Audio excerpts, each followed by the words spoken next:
Good evening, everybody. I can't believe it's another week gone by already. It's just time's flying at the minute. I'm not quite sure where it's going.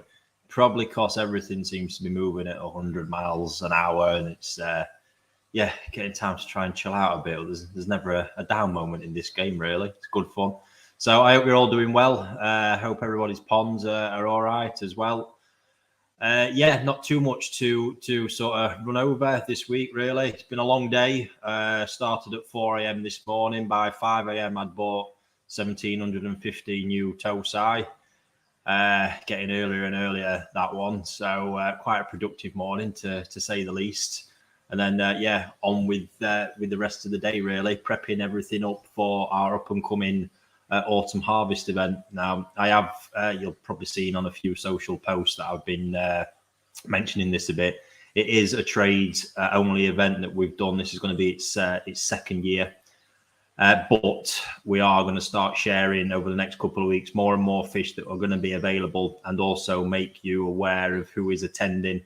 So you can happily contact any of the people who are attending if you're interested in purchasing something on the day. They can get some information, send videos on WhatsApp, bits and bobs like that, because quite a lot of the fish that we do are by lucky draw. So it means anybody attending who wants it has to put the name in the envelope with the fish, the appropriate fish, and then we draw it at the end. So it's a fair system, so everyone gets a fair crack at it. So keep your eyes peeled. There's some amazing stuff. It's been good fun pulling ponds up sort of every day at the minute and seeing some of the results up close. It's really, really nice. So yeah, stay tuned on on that one, folks. We'll do what we can.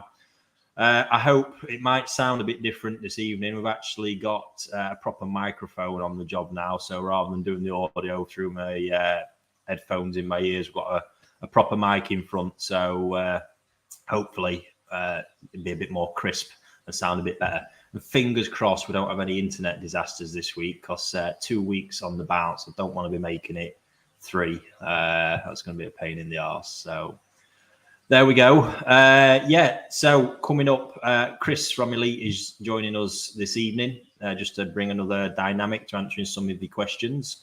So please, I'll just get this bit out of the way. Hit the like button, hit share, start firing in any questions that you've got that you'd like us to work through, either myself, or if you want to direct it at Chris directly, just let us know. We'll work through it. And I've got some appreciation lined up, which ties into a post I did on, if you're friends with me on Facebook and follow me personally, you'll probably see I've had a bit of a yellow craze this week, to say the least. And really, really been enjoying them. But one I posted yesterday, a bit of a transformation of one over a short time. I'm just going to sort of reiterate or expand on some of the comments there that sort of got made, because it's sometimes to sit and type it all, to be honest, at the end of the day when I'm done, it's a bit too long-winded. So I thought better to discuss it on here so everybody can get a bit of value from it. So yes, koi appreciation is Karashigoi this week, especially the Okawa Karashigoi. And that's going to tie in with a bit of a conversation around sort of growth and development and that kind of stuff as well. So I hope you'll all enjoy that. So let's bring Chris in and get the show on the road, so to speak. How you doing, Chris? Yeah, very well, Ricky. Yourself? Yeah, good, thank you. How's things over at Elite? Busy. We're in full flow, ready for the event of the weekend. It's probably our biggest event of the year, the one coming up, the Japanese Koi auction. So feel free to tell people a bit more about that, Chris. Yeah, so this is our second Japanese Koi auction. This year we've got 22 fish up for auction. We've got a very special raffle. All proceeds are going to Macmillan Cancer Support for the raffle, which we'll tell you about soon. 22, I'll expand on that in a minute. Yeah, 22 koi up for auction, including our last golden corn. I don't know if Steve's got the image. There we go. That's the last one. Golden about it. Yeah, it's coming. You can see it in the back. So that's the last one. It's available. I haven't sold it all yet. I've been saving it for Saturday. And then we've also got one of the Yellow Monkey Karashi going, which I think are fantastic. They're incredible. They're actually going to feature, actually tying in with that. I didn't realize you had one of them, Chris. I've got one of those to feature in the appreciation at the end as well. Yeah, it's a great opportunity. I only got a couple, as you know. This one we've put in for the auction. Yeah. Unfortunately, the auction won't be run live like our other auctions. If anybody wants to enter a proxy bid for any of them fish, they are featured on the blog on our website, and then email the proxy bid in, and we'll confirm that with people. So, cool. A lot of interest, particularly in that golden corn, with it being the last one, I think. Yeah. Question there: you're going to show at the weekend? No, I'm not, and I am at the summit. I'm just struggling to find someone to take my kids off my hands, because I was hoping to get over to Elite. So might even still go, actually, with the kids. That'll provide some great entertainment for you, especially with Harriet. No shows this weekend. I'm a bit too full on at work to be out of the house. It's nice to spend some time with family, as I'm sure you'll all appreciate. Just coming back onto Chris's raffle, because I think this one is well worth. I'm a big. It's a raffle for Macmillan Cancer Support, I believe. Yeah, that's right. Yeah. So they're gonna. I'm not sure if it's done yet, but you'll be able to get tickets for the raffle online. Probably from tomorrow, Chris? I think we'll do it from dinner time tomorrow. We'll get it set up. And we'll get as much. So 100% of the proceeds are going to the charity, and the prize. Is there just the one prize, or is there several? There's going to be lots of prizes, but the main prize is the mud pond fish. So, but last year I think we had something like 20, 30 decent prizes for people. So everybody will be happy who wins something on there. Yeah. The main prize, if we can just get that on the screen, Steve, is one of these from my mud pond event that Chris has stashed away. Great Marathon Sankey, sort of 4-step going on there. Absolutely great fish. Get involved, folks. I mean, what an amazing, generous from the guys there, and well worth supporting. Great cause. Chris, how much will tickets be? The tickets are going to be £10 a strip, so it's £2 a ticket, but I want to sell them in strips of 5 to make it easy for the guys writing the names out. Yeah, amazing. A great opportunity that for to get in on that event as well. I think it's one of the last ones remaining. So, cool. Yeah, get involved, folks. I'm not sure. I'm not actually aware of any of those fish that are still kicking around in circulation anywhere. They're all sold out now, and we're just awaiting the last update video before it gets to the harvest, when I'll be there and filming that one myself. So, can't wait for that one. No, it's going to be good. So, happy days. That's the one, folks. We'll mention it again just towards the end as more people sort of tune in towards the end of it. So, questions. Let's have a look at what we've got. So, this evening's first of all from Richard. Ricky, thinking about power consumption throughout winter, what are your thoughts on turning air pumps off overnight? Right, for me on this one, to be honest, you probably want to look. You might get away with turning your air pump off altogether, depending on your pond setup. Most of my outdoor ponds will have the air pumps turned off over winter. Really depends on your water temperatures, stocking levels. You've got to be mindful, and you do need some water circulation still from your pump, some kind of surface agitation, something like that. But this ultimately depends on your oxygen levels. But like I say, all my outdoor ponds, even those that got a bit of stock in, the water's just so cold that oxygen saturation is not a problem. And the last thing I need is the air pumps all fizzing away. So for me, it depends on the scenario. What I wouldn't bother doing is the sort of on-off, because your fish are going to find that unsettling. They like to adapt to an environment. So you might find at the minute, if you turn your air pump off, they know something's coming, and they sort of go into that pack mode where they start swirling around the edges a little bit and are quite unsettled. So if you're turning it off, personally, I would leave it off. Or likewise, if you're leaving it on, I would leave it on. So just make that decision based on your pond and see where you're at. So anything else to add to that, Chris? Just we have already started the process, slowed the pumps down a little bit now. The temperatures have cooled off a little bit. The air pumps will be kept on in the shop, but there's no pumps. You can bring them off the peak now. 20% across every pump we've saved up to now, which it's going to make a big difference, certainly as we get further into the winter. So, yeah. Perfect. The other one worth mentioning as well is the UVs, Ricky. If the pond's clear, switch the UV off.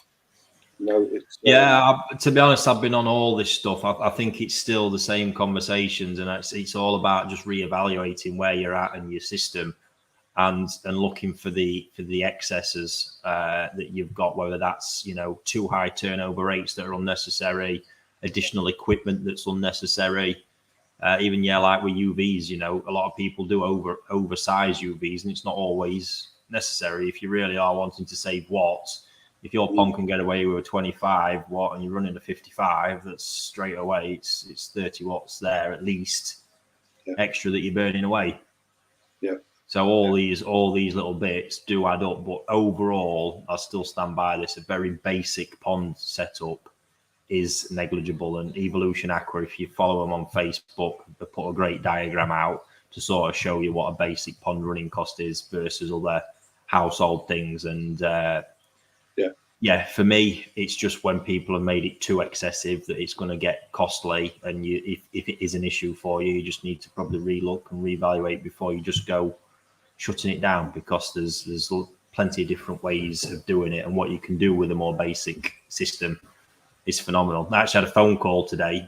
Some new guy set up, phone through the office for some advice, and new pond, 3,000 gallon, 2 bottom drains, drum filter, a bio chamber, pumps, shower, all the lot, and sort of all intentions of popping 8 fish in his pond, which is absolutely fine. But if you're in that kind of scenario, say you've got all that set up like that, I didn't even ask what pumps and stuff were running, but you've got all that set up and you've got that kind of water, and you're on about keeping 8 fish and you're not feeding all that heavy, I can tell you now there's at least the need for a shower can be cut off there.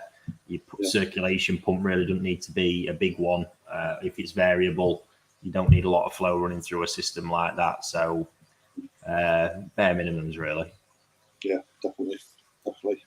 So just take some time out and have a look. So thank you very much for that question, Richard. Let's have a look. Question: is it okay to chuck the missus and dog in the garden and bring the koi indoors for winters? Yeah, absolutely. I'll leave you to that one, folks. Just let me know how the results get on. I think it could be quite an interesting bag. I know if I tried it, I'd be the next Q&A. I'd definitely have a couple of black eyes at least. Yes, definitely.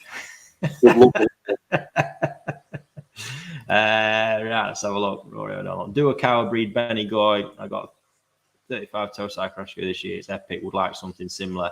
No, they don't actually breed Benny Goy. You might get the odd one from them coming off of some line, but as far as I've seen, it's not something I've been offered from there over the past few years. Just don't think it's a farm that necessarily keeps them. However, if you are after a nice Benny Goy, Dainichi, plenty of them kicking around from the Red Tiger line. They are absolutely superb. Benny Goy, I don't really think come much better. It's an awesome set to have them off, and they're pretty rapid growers. So that would be my advice for you, Rory. I'm having great results with them. Yeah. We brought some in, and they flew out. The fish just sold themselves. Absolutely fantastic fish.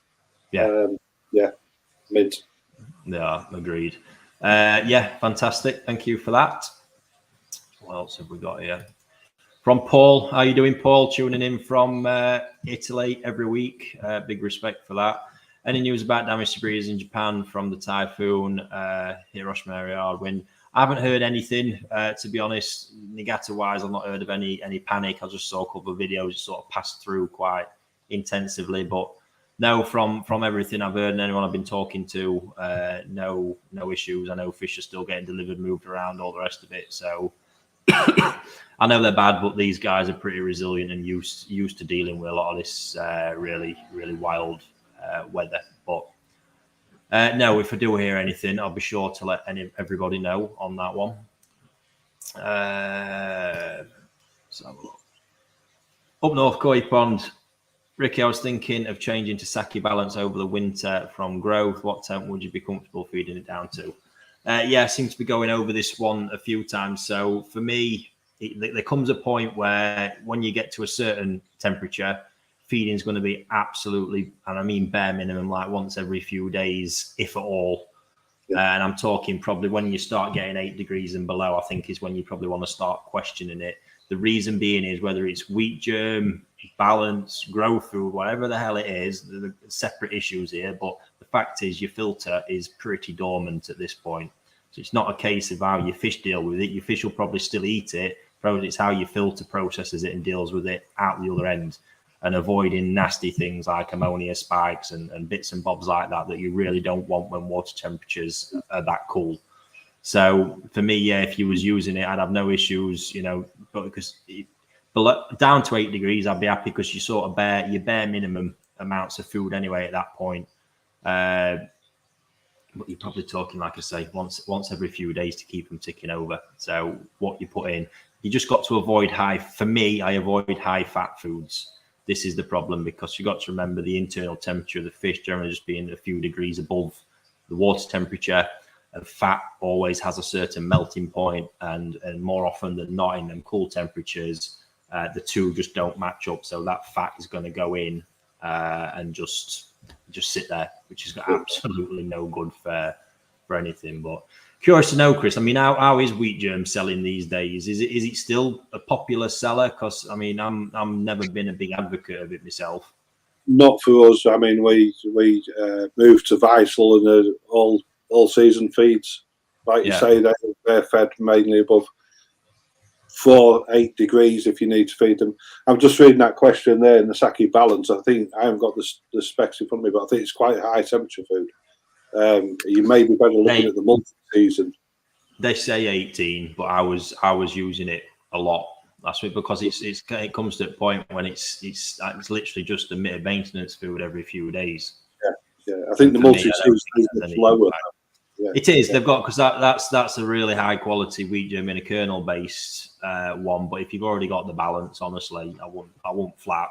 It's just a case of getting it right and what's right for your system, and the fat's low enough. The growth, I would go nowhere near. I mean, I even see with sake growth, if you try using that below 18 or even around 18, system does not like it. Nor the fish, that they put weight on overly quickly and just seem to struggle digesting it. So personally for me, I'd have no issues because it really is a question of when you're at a certain temperature is whether you should be feeding or not. So that's where I'd leave that one. Let's have a look here. Keep your questions coming through, guys, anyway. We'll try and work on some of the older ones as well. Colin Holland, our resident comedian normally. Do you flush your bottom drains? Yeah, absolutely. We try and get as much, obviously, as purge as possible. There's certain days or systems now where it's harder unless you fit a sort of a purge on beforehand, which I'd recommend anybody doing, like with drum filters and sieves and things like that. You can purge them.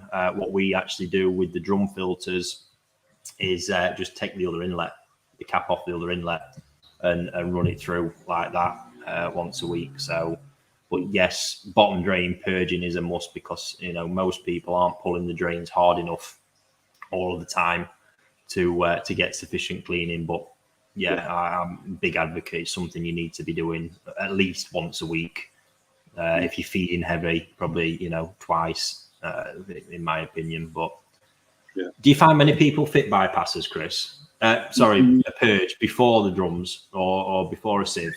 It's more common if they're going to be running a drum because it can be awkward to get a drum to purge, and there's some drums that you cannot purge. You've got to empty the bio bed at the back and then pull the bypass out. You'll normally get a good purge on it. We use a lot of Nexus, and with that, every time we clean the filter, you're getting a good purge on the system. Yeah. I think, but now, for anybody looking at building upon, that's what I'd be. If you got that kind of system where you haven't got like a Nexus where you can shut the drain off and purge it, I'd be looking at fitting a T before and valving off, so you've got access just to pull that drain at any point. It's a good idea. So definitely, if you're running a drum, it'll do away with a lot of the hassle of trying to fathom a routine for it. Yeah, absolutely. Right, firing through now, folks. Let's have a look what we've got. Craig Vickers, question for Ricky. Could you talk us through your process for conditioning fish in winter and what you expect to see improve during that time? Yeah, so it's not really a complicated one, to be honest with you. I don't, when I'm raising fish in the summer, I pay no attention to sort of, when I say skin condition, this is more Shiroji conditioning, because that's the main thing you're going to lose when you're all focused on pushing maximum growth and color enhancement as well, you know, getting the most out of the Benny. So you're going to lose Shiroji. So I don't care for it in the slightest. I'm just all in on what I'm doing, getting growth and getting the Benny to pick up as well as possible. So yeah, during winter, what we do, we straight away we ease off the temperatures. So straight away there, it's a less intensive environment. They're burning a lot less energy. So at that point, you know, it's quite easy to even get a bit more bulk if needs be. Don't get me wrong, I'm not struggling for that at the minute.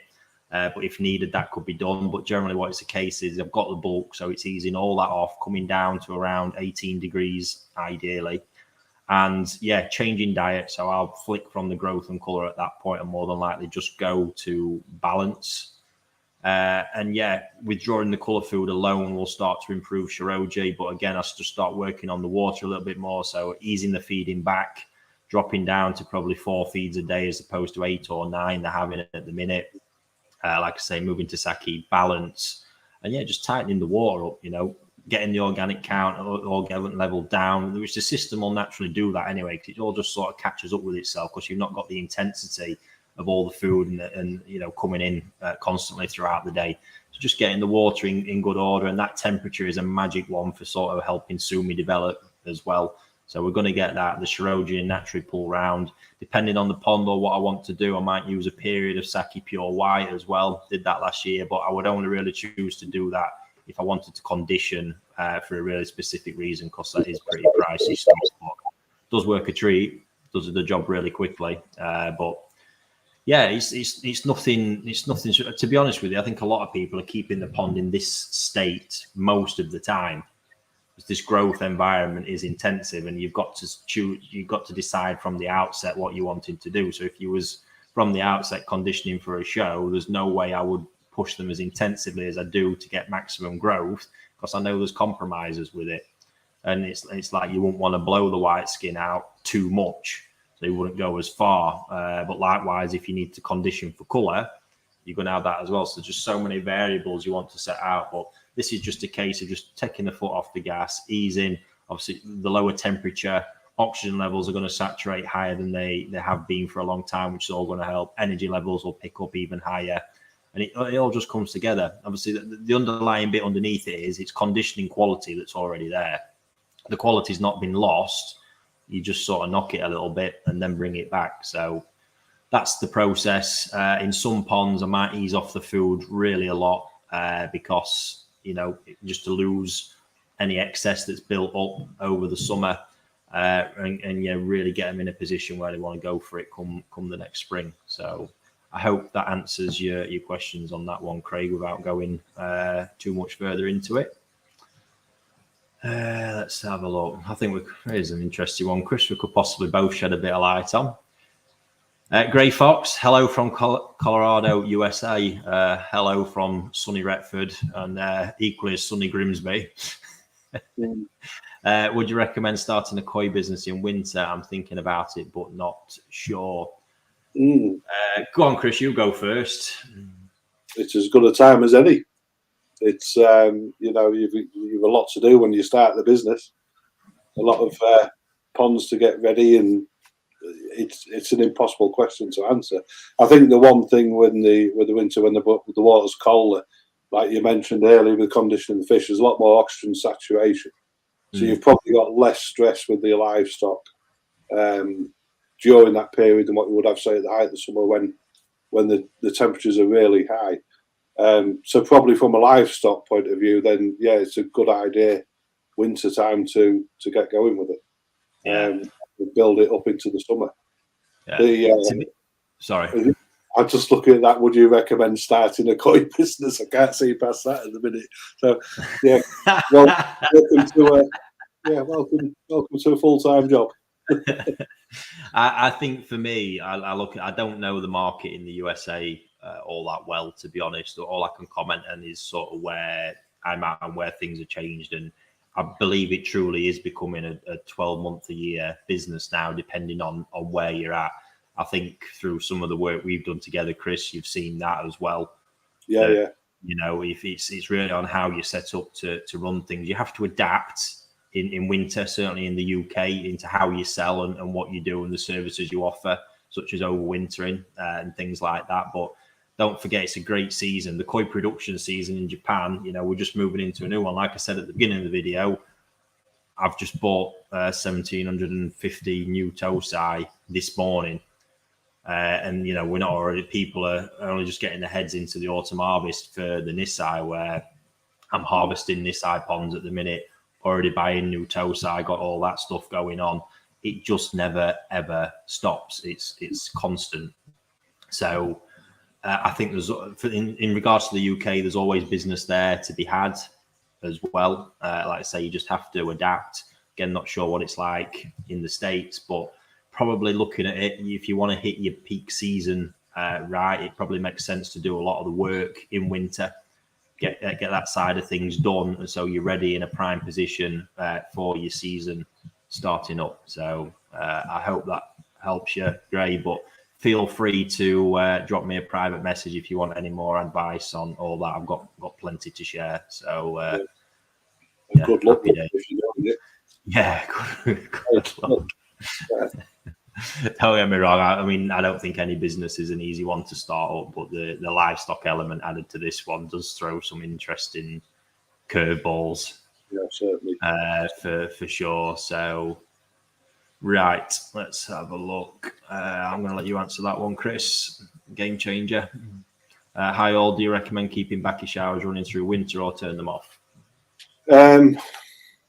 I would personally, if you switch them off, depending on your stocking levels and what you're doing. If your ponds are cold, I always think in the backy shower you've got the stable water running through, say, a -1, -2 air temperature. It can really chill the pond amazingly fast. So if you're keeping them running, you need to find some way of stabilizing that temperature fluctuation that can create. Yeah. I think most cases I will turn them off. I think so. Yeah, let the media dry up. Make sure you give the media a really good clean in PP or something before you set it off running again in the spring. Yeah, they mature up pretty quickly, don't they? Especially when they're an add-on, just to sort of ease through the summer. They really do mature up pretty quickly. So I mean, I'd have no issue turning it off. You soon see them running. Yeah, gassing off. Perfect. Let's have a look here. Philip Dag, if I want to turn my pumps right down, what turnover should I aim for in winter versus summer? To be honest with you, for me, this one depends where you're at, because I have, again, it's a conversation I'm happy to keep talking about, because I think most general ponds with a general stocking, general feeding level should not be turning over more than once every couple of hours. I've got heavily stocked ponds, and I mean severely heavily stocked, severely heavily fed on that exact same turnover rate. So I don't see why I can't see anybody potentially even tuning into watching this going to have a stocking level anywhere near it. So I'm not sure what justification there would be for running a turnover rate any more than that. You're going to improve your biological performance, your everything through your UV, mechanically, the whole thing just works better. And we've actually seen that from some feedback I've had throughout several videos where we spoke about this. People have done it and just found a massive difference in their whole system. I'm not quite sure where it sort of came from with the. I actually think we were speaking about showers. It's the shower culture that brought into koi keeping in the UK all about these big turnover rates. But it's without actually truly looking at where that all came from. You know, the shower thing sort of came from Monmouthero. Monmouthero is a massive farm with big stock ponds, massively heavily fed ponds, you know, where it's all needed. and it's something, you know, I'm doing. That's why I am adding showers, you know, because those ponds now that I'm talking about at that turn, yeah, I can get good results out of them, but to get the max results, I've got to push more water through the filters. It just makes sense. But even still, what I don't want to compromise is getting the turnover rates, which is going to muck around my retention time through my main system, the submerged filter. I don't want to do that by increasing the flow through there. So I've done it by adding a shower and increasing the flow over there. So that's got the high turnover rate, and I've still got the core system running at a steady flow where I'm getting good retention time through it as well. So if you're already at that turnover, I wouldn't advise going below it. I just think consistently, it's probably where you want to be at. So if you're already at once an hour, for example, turn it down anyway, and probably don't consider turning it back up, because all I think you will naturally see is improvements. So are you still seeing this a lot, Chris? You're obviously on the, you know, interacting with people a lot more with me on this front, but I think it's a huge problem. Yeah, I think you've got to strip back and see how the showers fitted in the first place. I think most showers are fitted incorrectly. If they're put on the back end of a traditional filter, should we call it? Yes. You end up pulling it through too fast. So I would always like to see a shower fitted on its own supply directly from the pond, because if once the water's gone through that traditional filter, the conversion from ammonia to nitrate has already taken place, and then you just throw water over the shower for no logical reason, really. Whereas if it's coming direct from the pond, you're getting the best of both worlds. You're gassing off from source. Yeah. So, but certainly, I mean, turning your pumps down. I was just looking at my pond there before. I used to cover before the shower was on there. I would knock that down, turn it over probably once every 4 or 5 hours in the winter. Yeah. You know, and the fish have always been absolutely fine in there, settled throughout the winter. Yeah. So, yeah. So no, this for me is not just Philip. To be honest, not just about winter. This is a progressive thing all year round. It just ties in with so much performance, running costs, everything. All this excess I'm seeing out there, it's just unnecessary. So yeah, if you're over that, turn it down, see where you get. Yeah, I mean, the other principle I always work on, I always try people to work on, is if they haven't got a shower and they get a small flow over a shower, it's better than having no flow over the shower. So less is better than none. Yeah. For me, there wants to be run off of independent lines, skimmer feed, something like that. Like I say, I'm just pumping mine straight out the bottom of the pond. Because it is high flow, that's not so much of a problem. I wouldn't want to pump straight out the bottom without mechanically filtering it if it's just a slow flow over it. But yeah, let's say turnover for me once every couple of hours, and just leave it there consistently, and I think you will find your system will work at an absolute dream. So hope that helps, Philip. Right, let's have a look through. Christ almighty, had not seen us absolutely shed loads. Thank you very much for them all, folks. But I think we're going to have to probably try cramming another one in a week. Just as I say that, all rest of the team's probably going to be cringing. They're just on about it today. We sit having a meeting and talking, coming up with ideas, and just look at each other and think, how the hell we're gonna pull that off? Yeah, it's great. Bit of a crack from Kevin here. Get Chris some good banter last week. I reckon you're not football related this week. The wife has threatened to divorce me if I eat the pond this winter. Any tips on good dating sites? Absolutely not. I'm a very happily married man, and I don't plan on upsetting my wife. So you're going to have to ask somebody else for that one, Kevin, unfortunately. Right, let's have a look. One for you here, Chris, I think. Simon O'Hara, is this a good time to use Yugen and Moon food?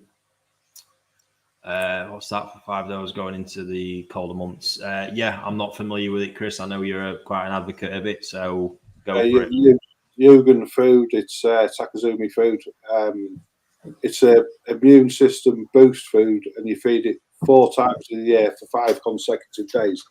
So it's interesting. When we first got most of our gang of customers onto this food last year, didn't see any immediate results, but when we went from winter to spring, I believe that the result was evident there, because very, very few problems in any of our customers' ponds that had adopted this routine last season. So with regards to using it now's an ideal time just before the fish come off the feed to get a decent 5 days worth of Yugen into the systems ready for the colder months.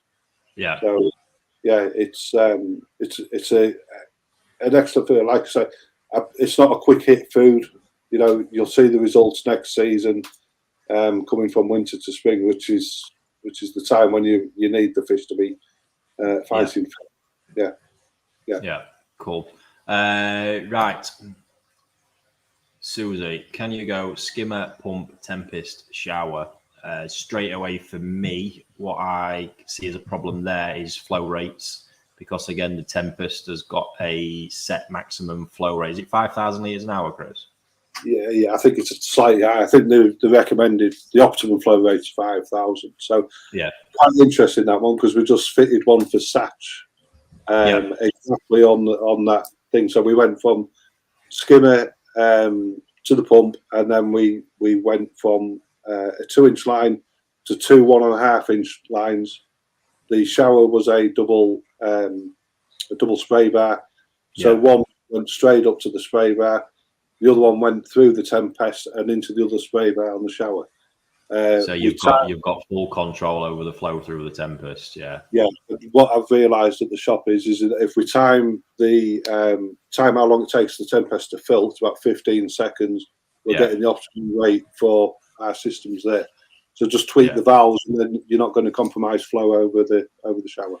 Yeah. So that's again, Chris has pretty much answered it there, Susie. For what I could see there, if you're running that in one line, you're never going to balance there, getting the flow you want over the shower versus what's best for the tempest, which is pretty much tying into what we spoke about before when it comes to like your main system line with your submerged filter, and compromising, you know, flow rates and retention times and stuff there by trying to get a high flow over a shower. So better to separate or kind of tee off, like Chris has said there, so you can control the flow and get the best out of the tempest as well. I did do a video on YouTube of that installation. If anybody wants to have a look at it, it's fair play. Right, crikey, I don't know where to start with the rest of these folks. Let's have a look here. Will the darker Benny in the centre of the scale spread to the rest of the scale again after the growth has settled? All my cargo have this phenomenon going on. They are Nisai Sanzai.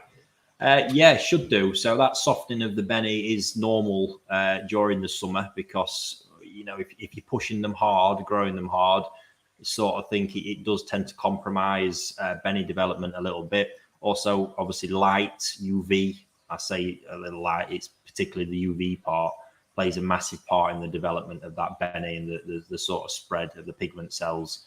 And colour food, you know, that is why I use colour food while I'm in this intense growing environment, just to keep that process happening and going. Because what I don't want to do is get to winter when I'm looking to rest and condition and start having to fill them with colour food to catch up on what should have been done in the summer. Naturally, it will start hardening and developing more in winter when things sort of chill out and cool down. But for me, you should have been putting in some of that work over the summer with a colour food, so you can spend more time bringing the Shiroji back and just getting them super healthy. Because remember, if you want to use colour foods as well, you really need to keep a minimum 18 degrees, ideally 20 or above. So you can see how that's going to upset the routines there. But yeah, really why that's happening is really going to depend on your setup there. I do actually see this a lot in ponds running RO. And I literally, you could serve me up some pictures of sort of fish kept in it and not, and I'm pretty confident I would pick out the ones not all the time, because it really seems to soften up the Benny too much for me, because this is a really important thing. You know, the development of Benny is like painting a wall. It's all your different coats year on year that you're looking to add. And for me, this whole craze about wanting to keep the Benny super soft, that's okay at Tosai or the Nisai, whatever it is. Even at Nisai, you want to start thickening it up because you're building the layers. And that's what I seem to see when fish certainly kept in that really soft water all the time. is that you don't get the layers building in the same way. So what you eventually end up with is an adult mature fish that should have that really thick, intense colour that doesn't look like that. It's thick in a different way, but you don't get that real edge, that uniform colour and intenseness that you see in top show level fish, because it just doesn't seem to be a conducive environment for it. Likewise, if they're starved of UV, you create the same kind of process. So yeah, for me, it could be environmental there, but ultimately, once the growth has settled down, yes, you will find that'll start spreading. But again, this is just why I reiterate, you should be putting this work in the summer to counteract that natural process and keep pushing the colour for me. So yeah, and you'll see this coming in some videos this harvest from the Dainichi fish especially. So looking quite good last time you were there, Chris, aren't they? Exactly. I'm not going near that pond. I've been told I'm divorced. Yeah, very, very interesting. Quite the special one. Right, just give me a moment, folks, while I have a quick look through. Have a lovely Deutsche Metallica Chiba sourced through you and bred by Katsumi, but I haven't seen any Katsumi Koi in the UK since 2018. Is he still going? Yes, I believe he is. But yeah, it's just been a hard one. You know, a lot's disconnected since sort of COVID. Some breeders have been really hard to reach, get involved in, seen a lot less of their fish in the market. This is one thing I'm really looking forward to getting back. You know, personally, I deal with a lot of breeders directly, and it's been a real drag with a lot of them, getting stuff out of them. You know, they're just really not used to having to do that side of the work themselves. You know, make a selection, make a video, send it out, deal with any feedback and all the rest. It's a real tedious process, and this relies heavily on technology. And some of the older guys out there, you know, some of them have still got flip phones. It's typical old school Japanese business phone. So, you know, if I take like Kansuke, for example, great guy, but yeah, I've not got a cat in hell's chance of doing anything sort of through, you know, WhatsApp, Telegram, anything line with them. So it has unfortunately meant a few guys, you know, it's been harder to get their fish in. But hopefully from this year onwards, this October onwards, we can start opening some of that up again. But it swings and roundabouts as well. You know, some years, some breeders, you don't. They can have a good year, good couple of years, and they don't quite do it. It's never a given with koi. Only at the real big farms, real commercial ones, you do tend to get more consistency. But with the smaller guys, it can change a lot from one year to the next. So yeah, we'll wait and see on that one. What we got here from Lee. On the topic of purge drains, do you have to have the same size pipe straight through to the drain? Mine was off a 4-inch pipe, so I would have a 4-inch straight through.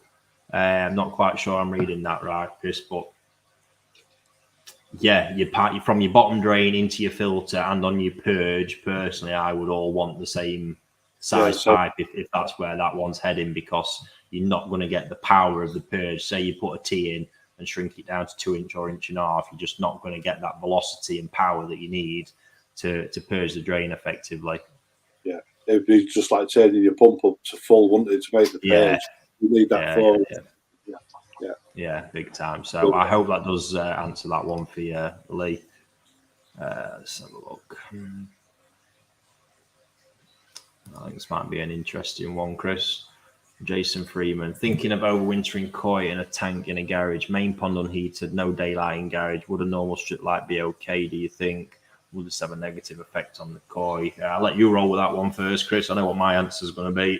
Yeah, I think in an ideal world, no. But if it can be done, you can get these daylight shoots now quite readily available to try and give it as much daylight light as you can find. Yeah. You look at marine systems and marine tanks; they have lights that change throughout the day to give the fish that environmental feel of natural feel. So it can be done, you know. But the one thing that we do miss in the shop is some of the ponds don't have natural light. So we've built ponds to give them the natural light, and I certainly wouldn't want to keep them in there any longer than 6 months or so before they get back out into that natural UV. For me with this one, Jason, to be honest with you, it's not something I'd really be considering. I think you've got all that upheaval of you've got the movement, the stress of moving. You're going to be moving them into one tank where the filter's probably not matured, so you're going to put them through a cycle there, have some spikes, all the rest of it. And then what that's going to leave is not only is your filter going to sit dormant, there's going to be zero loading on it. So when you move them back in the spring, you probably find you're going to go a whole host of problems there as well.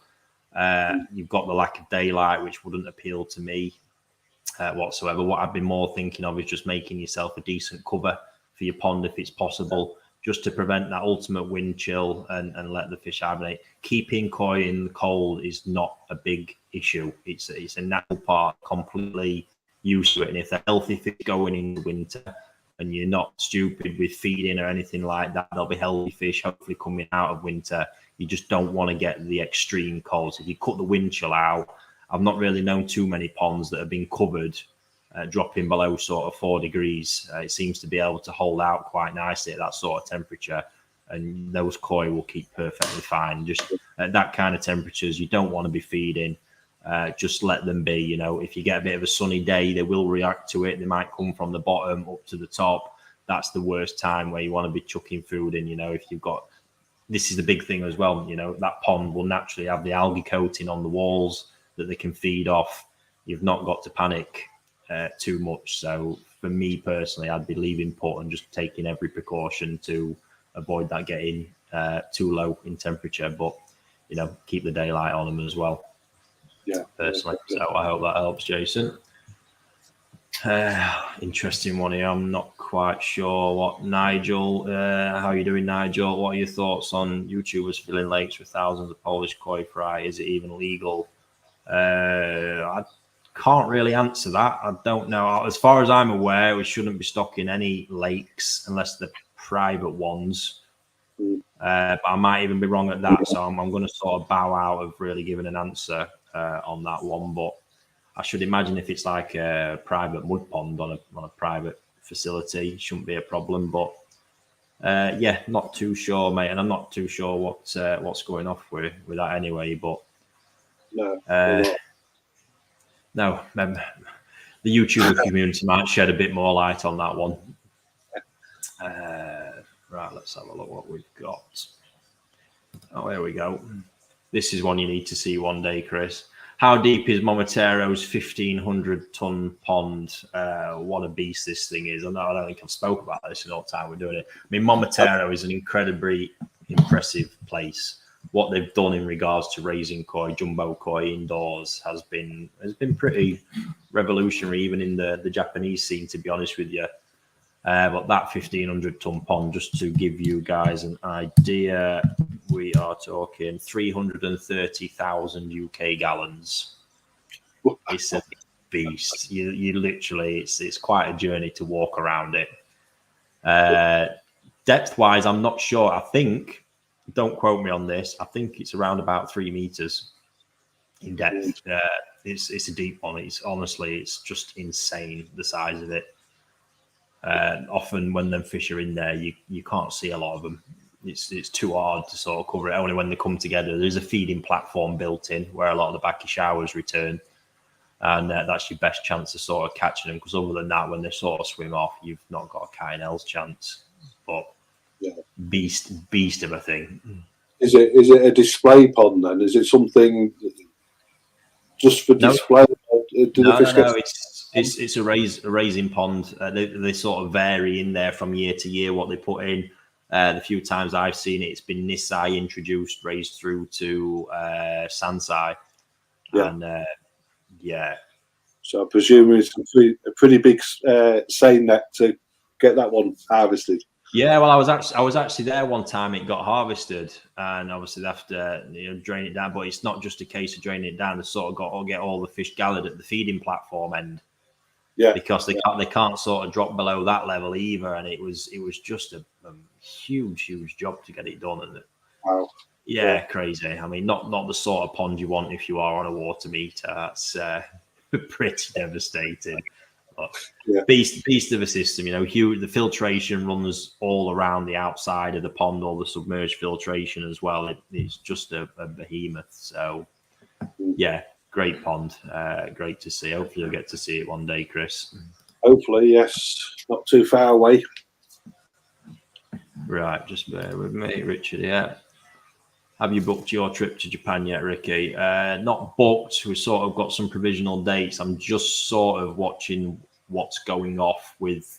There was murmurs last week from a Japanese government official that they were going to look to actually open the borders in October, which will save the visa process application and all of that stuff. It'll also possibly change flights, bits and bobs like that. So I have read again, because I'm watching this every day, that I think in government tomorrow they're actually discussing it. So let's wait and see. But yeah, certainly from sort of mid-October through to early November, I think I'm going to be out there regardless. So looking forward to that one. It's been a while. Yeah, how long is it? It must be 2 years, is it now? Nearly 3 years. It'll be 3 years in January. Yeah, wow. Just insane. It really is. Wife's tuned in. What we're having for dinner, let me know, because I'm absolutely starving.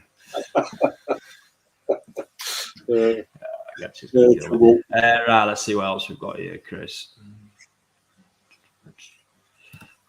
Interesting one, Twisted Koi. Ricky, with the electric prices rising, do you think airlifts will be used more?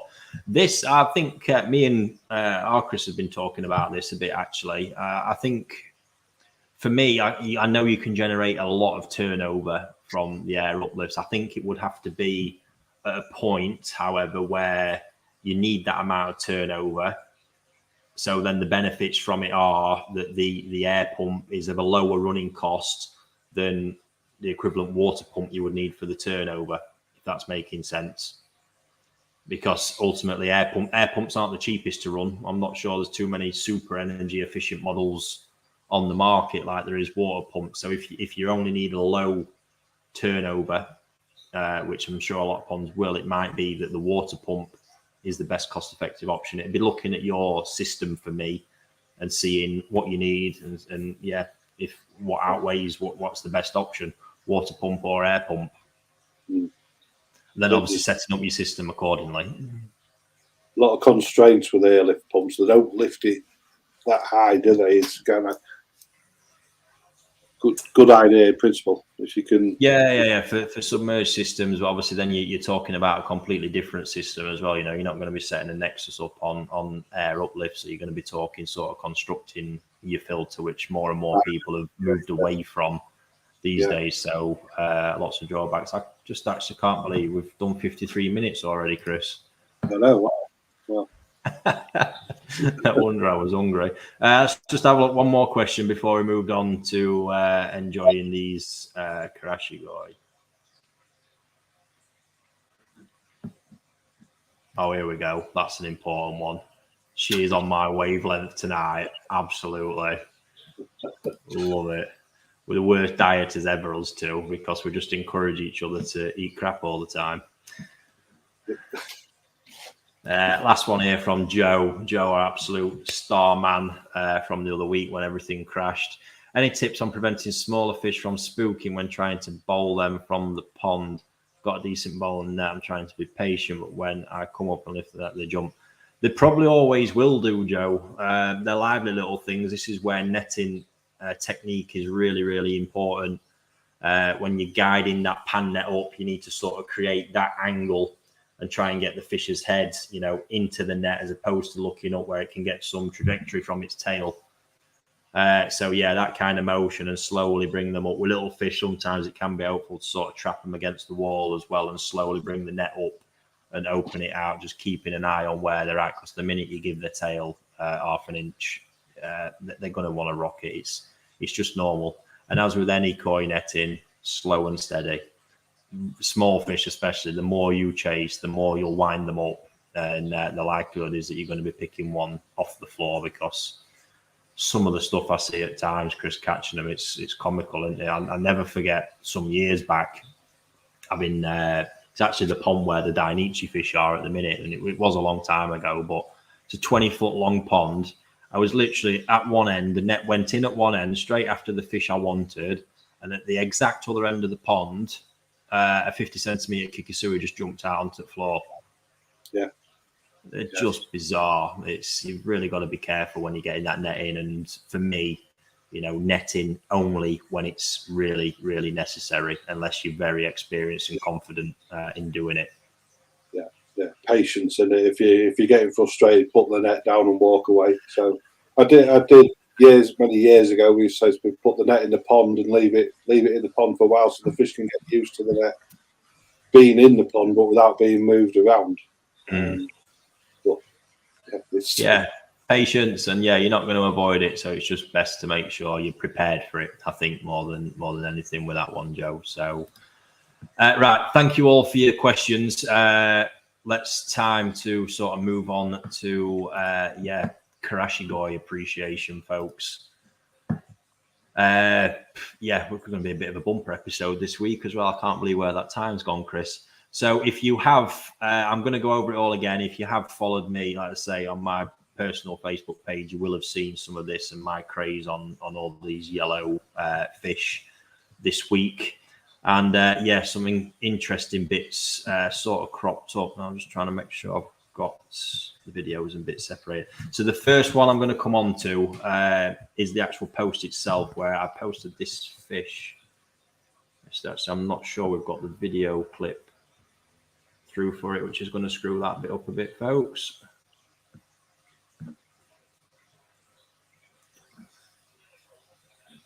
Anyway, I think we are struggling with that one, but so these two, this was an interesting one. So these are two male fish. Sorry, not two males, one male, one female. And that's the first thing I posted, I think, on Koi Wholesale's Facebook page, was just to sort of bring in the whole male female debate again, because I posed the question, which one's male, which one's female? Feel free to pop it in the comments if you haven't seen that or participated already, because these are both from the same pond, both 17 months old, hitting. They were just starting to stretch over 50 centimeters and looking absolutely pucker, but there's barely a thing to separate between them being male or female. And from the answers, that's pretty much what I got. It was just a 50-50 guess as to which were this, which was which.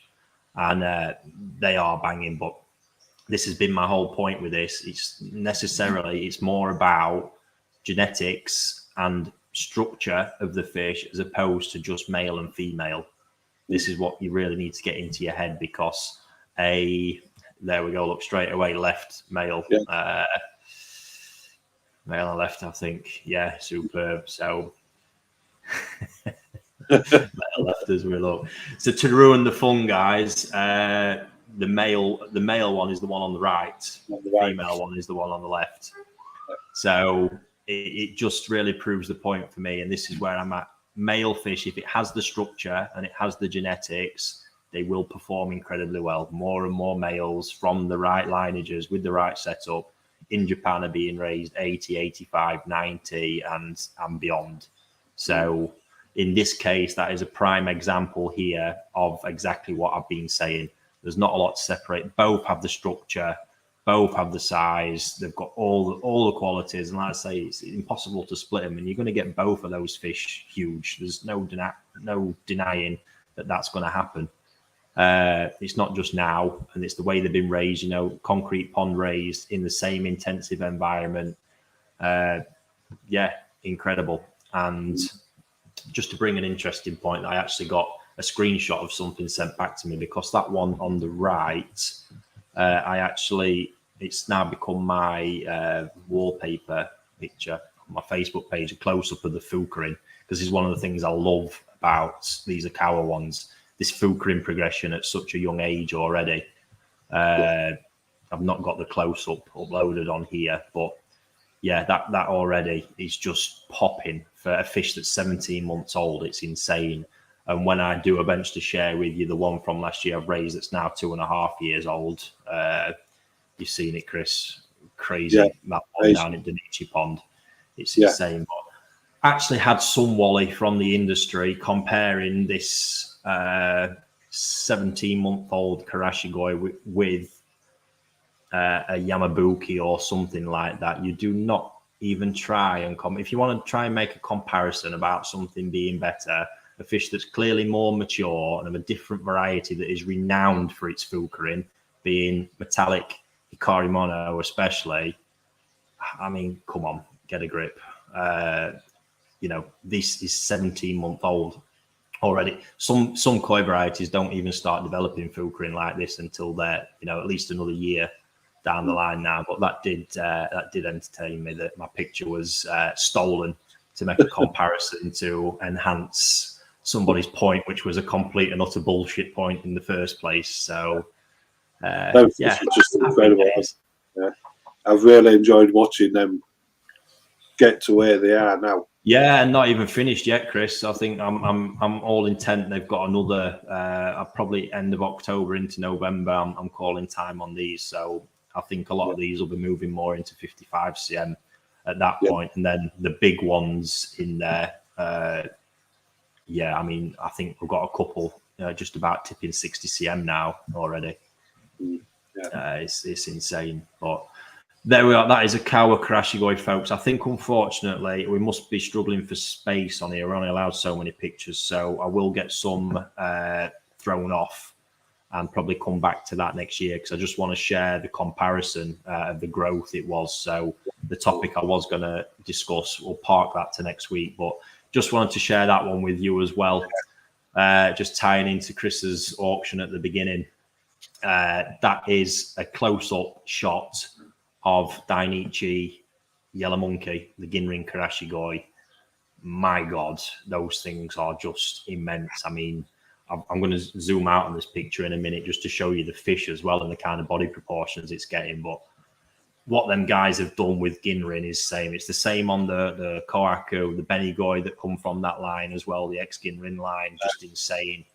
But my God, that is just top draw Ginrin. And yeah, there's not many of these kicking about, folks, because this year I had to fight, honestly, tooth and nail, and the price I paid to get all of them was wild. Even the smaller ones that are kicking around, but these ones, this was a select few pieces I got from the individual auctions, and they cost a packet, but I just had to have them, and I don't think you'll see many more coming to market this autumn, because I predict that they will just go for silly money in the auctions. I've seen what the Ginrin Benigois have been doing even up until last autumn, so never mind these ones. It's going to be interesting to see, but that fish there already smashed well over 50 cm. If I just show you the picture zoomed out, look. They're amazing. That's it under the water. Just look at that body. They're absolute machines. The size of the heads, just the sheer proportion and mass of them, and the rate at which they're growing. It's insane. And bearing in mind, it's a Ginrin fish. Ginrin naturally has been one that, takes away from the growth side of things. Yeah. Because it's naturally, it's breeding something more in. It's like Ginrin Kohaku, to be fair, were not a massive grower until Momotaro came along and said, look, we're going to fix that. And all of a sudden, put some of that magical jumbo DNA they've got and changed it all. So, really excited to get to talk to Shigeru and see what the all the lineage is behind this. But there's some big blood, let me tell you.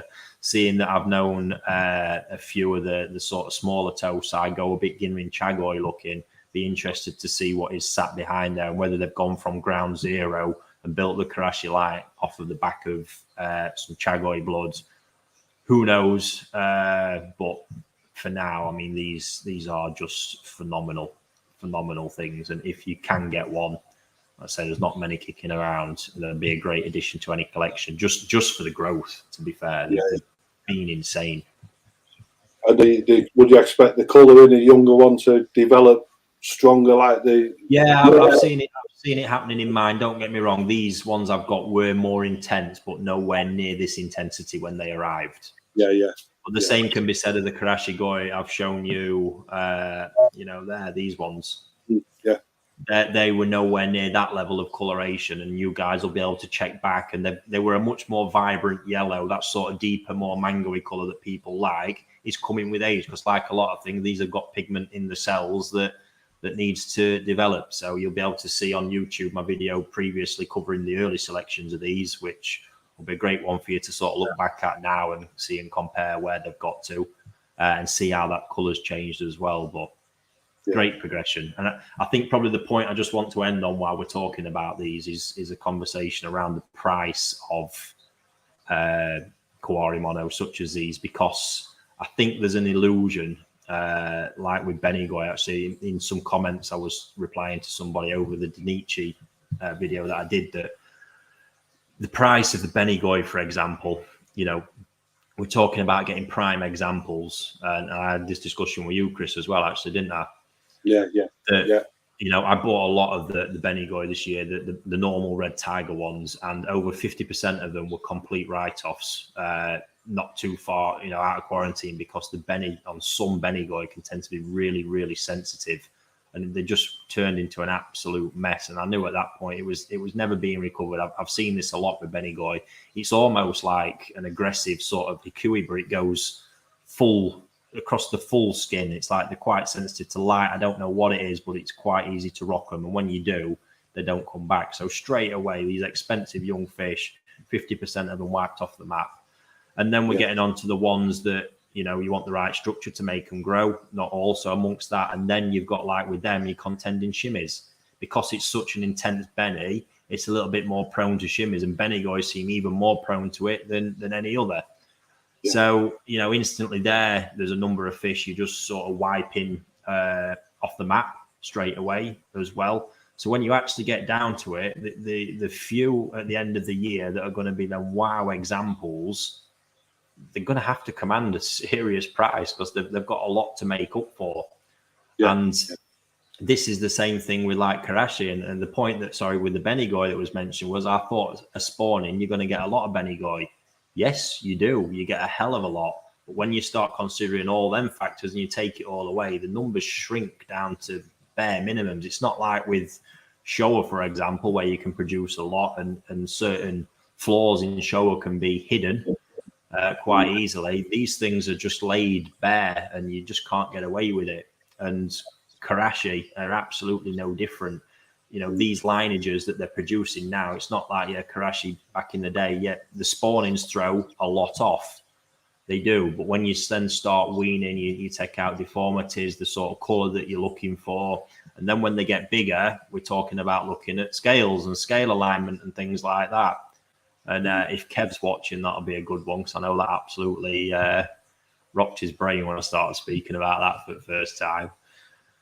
But yeah, so scale alignment in these things, because, you know, when they get bigger, tiny flaws in things like that become hugely visible things. So then we're talking about getting the structure, getting a lineage that gets the growth. And this is why you're only seeing sort of mango come now. Karashi's been around for a long time, but the younger versions of Karashi were very pale in the yellow colour. So it was always easy to tell them between the colour of a Karashi and a Kigoi, for example. Because I know that's something people ask me about these days. Kigoi back then were the more dominant force, but they were never particularly big growers.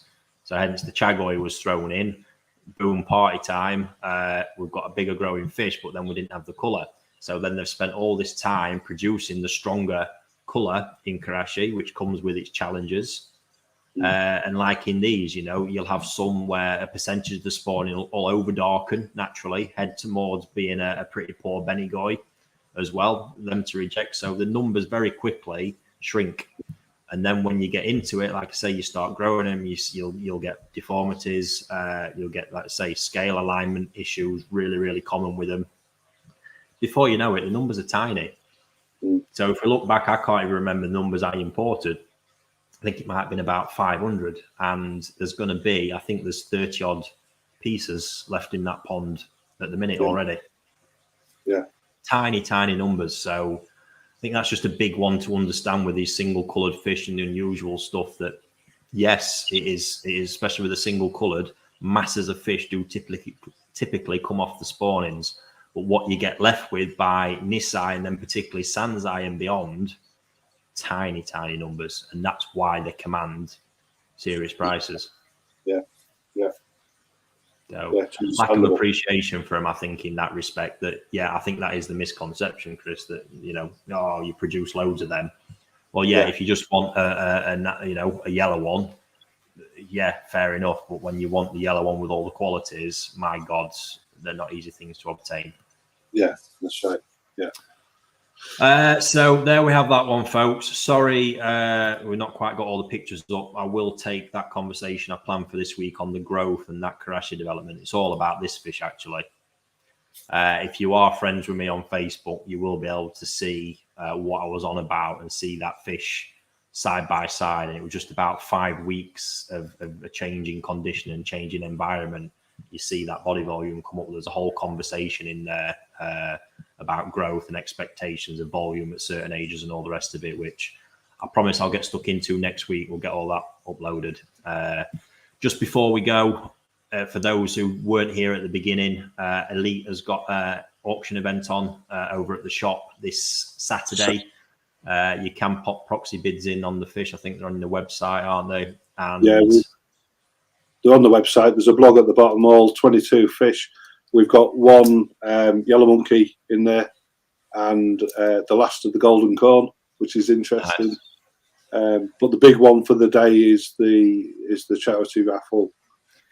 So just to reiterate on that one, this guy's my NND Mud Pond event. So the charity raffle, you'll be able to buy the tickets online at some point tomorrow, about midday, Chris has said. £10 a strip, which is for 5 tickets. And it's for that Sankey, which is one of the few remaining fish, or maybe the only remaining fish from what I know, in my NND Mud Pond event. So it's an amazing prize for an amazing cause. 100% of the proceeds going to Macmillan. So please get involved in that one, folks. If you can get over to the event, even better. I'm trying my hardest to get over there on the Saturday, but I'm having a few issues, so we'll wait and see. But best of luck. It was a great do last year. Great community of people just to go and have a natter with and a chat. No pressure on buying anything. Just go and enjoy yourself and make the most of it. Nice day out. Yeah, we'll lay some refreshments on for everybody and everything. So looking forward to having a really good day. Magic. And just a last one from me, because you will have seen out and about or some posts I mentioned our autumn harvest event. This is a trade-only event that we had last year, second one this year. But what we are doing, we'll be circulating lots of videos and bits and bobs of fish that are available, as well as a dealer list. Chris will be attending along with a load of other dealers. So if there are fish of interest, you'll be able to get in touch and on the day get some feedback and information and possibly make a purchase of something that you're looking for. So stay tuned for that one, folks. We're making loads of space available, so we can't wait. Hope so. Fish are banging. I'm not being biased, but fish are looking good. Looking forward to it.